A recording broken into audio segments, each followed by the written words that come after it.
This is the D3943 nickel oval doorknob. It's a really beautiful doorknob. It's made from solid brass and then nickel plated.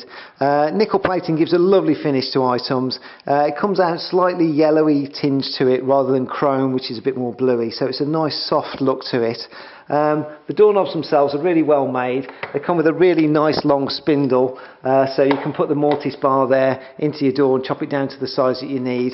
The roses on the back of these knobs are actually permanently fixed to the doorknob, so they don't need to be detached, and they're fixed to the door with 3 screws that go onto the back of the rose there. All the screws are provided with it, and they're nickel screws as well. So nice easy fixing to put the doorknob on the door, and a really good nice quality doorknob. So that's the nickel oval doorknobs.